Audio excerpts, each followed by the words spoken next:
This decision could define everything as head coach Kris Knoblauch finally beats around the bush and names his starting goaltender for game one. What this could mean for the rest of the Edmonton Oilers and how the rest of the team shapes up around Cal Pickard ahead of game one in Las Vegas. All that more today on Oilers Digest, as we'll also take a look towards the Las Vegas Golden Knights and how they shape up against the Edmonton Oilers. But we are 10 subscribers away from 3,000. If you're new to the channel, if you love the Edmonton Oilers or these videos, either one, make sure you stay locked here to Oilers Digest and you hit that button down below. But without further ado, folks, let's iron out the crease. You know, the past couple days, a lot of mind games coming from Kris Knoblauch in the Edmonton media regarding who's going to start for the Edmonton Oilers. What else is going to happen? Is Matthias Ekholm any closer to returning, which he is not for the Edmonton Oilers, unfortunately. But it looks like the rest of the team is shaping up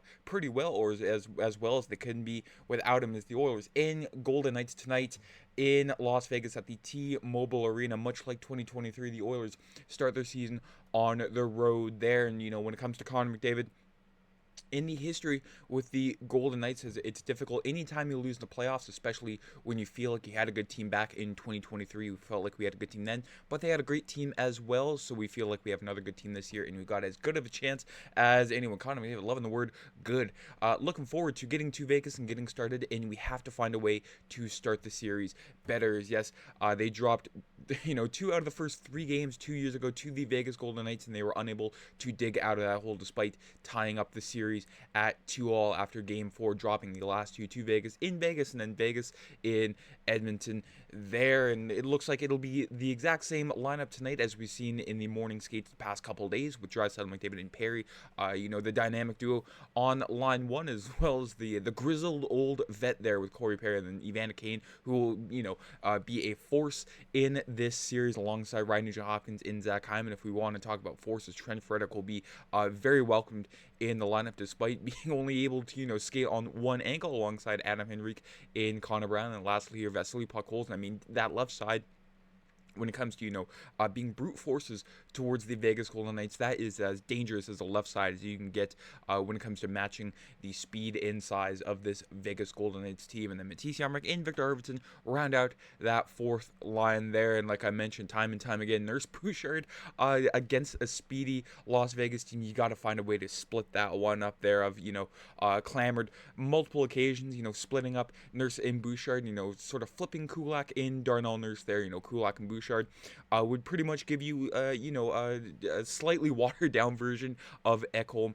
and Bouchard there, and then Nurse and Emberson. It's a steady third pair that you can kind of, bury the time on ice for. I know burying a $9 million defenseman isn't exactly a recipe for success there, but I mean, Darnell Nurse, and comparing his numbers with players to the players of those without Darnell Nurse, he seems to drag down everybody there. You can see Leon Draisaitl, a Corsi 4 percentage with Darnell Nurse, 52.70, and then that jumps up, 21% there with 73, and then you can go like Vasily Podkolzin.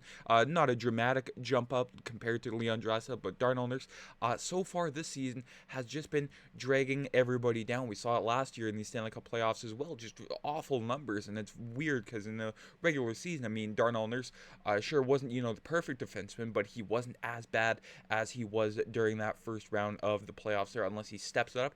Don't think he will. The Oilers just got to find a way to work around that. But when it comes to, the rest of the defense and just the overall team defense, Kris Knoblauch said it's not so much, bad defense. It's just the Oilers beating themselves with mistakes. Said outside of Game 6 against LA, I thought we defended well. There's a difference between making a mistake in defending. I thought we didn't give up many opportunities from the other team making plays because I thought we checked well. We give up many opportunities from self-inflicted mistakes.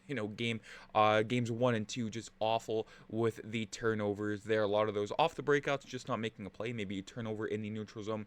Those kind of things are more of an offensive type play that went wrong. I thought that as the series went on, we got a lot better in those types of plays. We will have to defend very differently due to how Vegas plays compared to LA. But we want to defend as well as we did for the most part, but limit the key mistakes. And that one is a big part of the Oilers game plan there. I know Again, not every team is going to be perfect, but the Oilers in nights there, the Knights will make you pay for those mistakes. We saw it many times in the regular season throughout the 4 regular season matchups between these two teams there, and it'll be no different heading into tonight's game 1. But you are all waiting for it, folks. Kris Knoblauch confirms Cal Pickard starts game 1 here from TSN's Ryan Rishaug. We kind of all saw it coming, but now it is official. The mind games from Kris Knoblauch, hopefully stop here when it comes to Pickard, unless, Cal Pickard, knocks on wood, doesn't have a very strong game 1. But comparing to, Cal Pickard to Jack Campbell from 2023, the only reason we saw Jack Campbell in the 3 games during the Vegas Golden Knights series when Stuart Skinner was pulled was because, Jay Woodcroft pretty much had no choice there. And it's weird how we didn't see Jack Campbell start any games in the Vegas Golden Knights series. I mean, you pull a goalie 3 times and you replace him with your backup. You hope to see your backup in one of those games for a fresh start, but Jay Woodcroft pretty much had no confidence in Jack Campbell. But it is much different here with the very calm, collected Kris Knoblauch willing to actually give Cal Pickard a chance. We saw it last year in the Vancouver series. Even though we saw him for, a couple of games, not the 4 in a row, 4.5 game stretch that we've seen Cal Pickard on. But you know what? Sure, he lets in leakers. He's not the most, skillful goalie. Certainly doesn't seem to be any technique besides being a road hockey version of Dominik Hasek.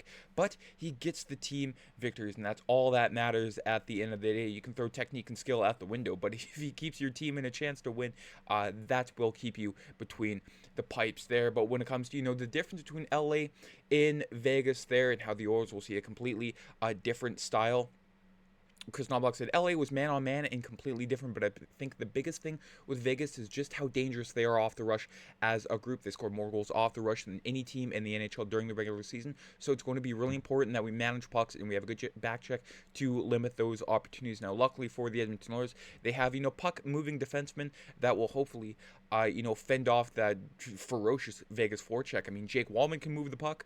Evan Bouchard can move the puck. John Klingberg can move the puck. So, right there you have 3 defensemen.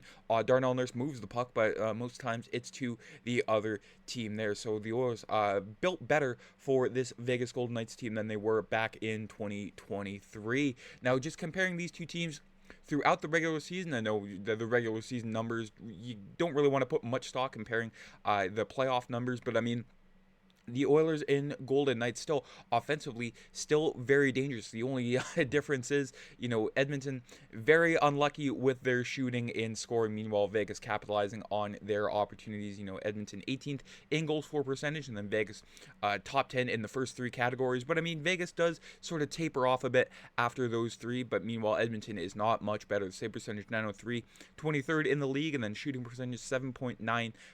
Good enough for 27, so bottom 5 in that category. But Vegas still top half of the league with a 913, guided there by Aiden Hill. Almost forgot his name for a second. I mean, he's been in my head rent-free since that playoff series in 2023, but he's, he's been solid, good enough to get named to Team Canada, but a shooting percentage of 9.03, good enough for 17th for the Vegas Golden Knights. But you can sort of compare that with the playoff team stats there, sort of the special teams and basic analytics. The Oilers, I mean, they are opposite ends of the spectrum when it comes to scoring and allowing goals. First out of all of the 16 playoff teams there with almost, 4.5 goals per game. But I mean, second last there in goals against per game. But, and again, PK percentage, dead last out of all the playoff teams, and then, second best with 38.5. And then meanwhile, the Vegas Golden Knights there had a dangerous power play during the regular season, but only 7th in the playoffs there, 27.8, and then 6th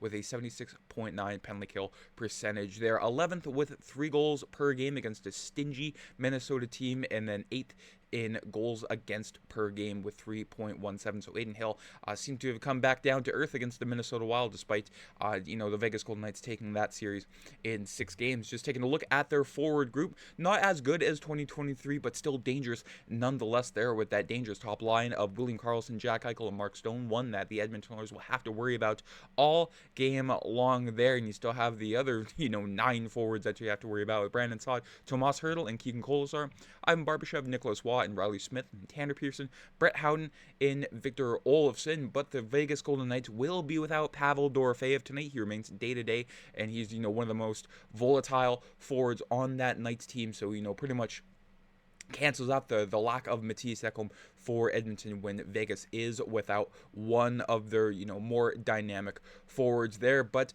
Vegas, when it comes to controlled entries per 60, and then, chances off those entries, Jack Eichel and William Karlsson, both a part of that dangerous top line that will make you pay off the rush there, as Kris Knoblauch alluded to in one of his interviews there. So the Oilers will have to make sure they keep that line in check, and just the rest of the Knights team, as they try to make you pay on those odd man rushes there. And, Cal Pickard or Stuart Skinner there, both goalies off the rush, not as solid compared to, other goaltending tandems there. So it'll be a complete team effort to try to beat this Vegas Golden Knights team. I mean, the Oilers had the depth and they have the defense, but, just the goaltending, as much as I love, Cal Pickard or Stuart Skinner, if we see, both of those goalies in the series there, they will have to, be at their best, near perfection there, to try to get after this Vegas Golden Knights team and limit the dangerous opportunities there. On the back end there, a deep blue line here for the Vegas Golden Knights with Nicholas Hagen, Alex Pietrangelo,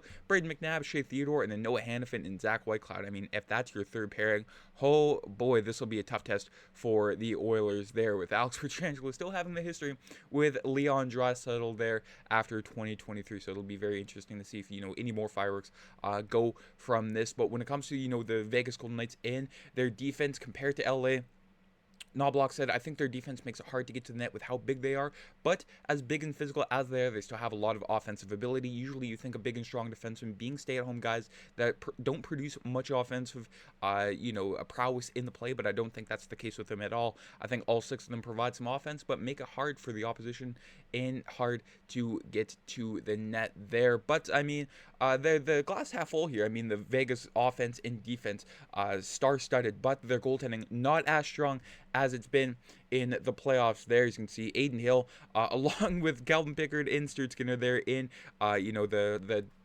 bottom 10 goalies during the Stanley Cup playoffs there, with a minus 2 goals saved above expected there. Almost said 9 there, but he's not Connor Hellebuyck, not by a long stretch there. Calvin Pickard still minus 0.9.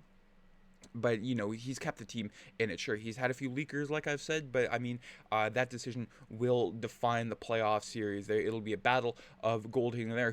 Who can not suck the most is the tagline for this Oilers-Knights series there. But, I mean, Adin Hill, 2.83 goals against average and a save percentage of .880. And, again, the 6 games against the Minnesota Wild, I mean, it's been, opposite extremes there. Either a .935 in Game 6 to clinch the series for the Knights, or you see a .750 when he was pulled in favor for Akira Schmid there. So it'll be very interesting to see how these two teams match up compared to the regular season there. I mean, they're very familiar with each other in the past couple years. But that is it for today's video. Let me know your thoughts down in the comments about the goaltending decision there. Do you think it was right for Knoblauch to go with Cal Pickard with the run he's been on, 4-0?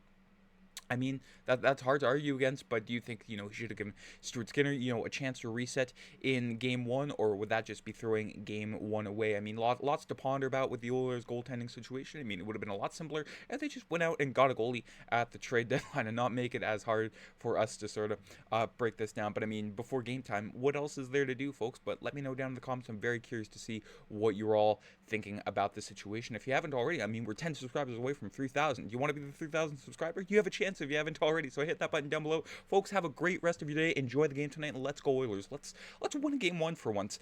We don't get that too often. Hopefully we can get that tonight. Take care. I'm Matt.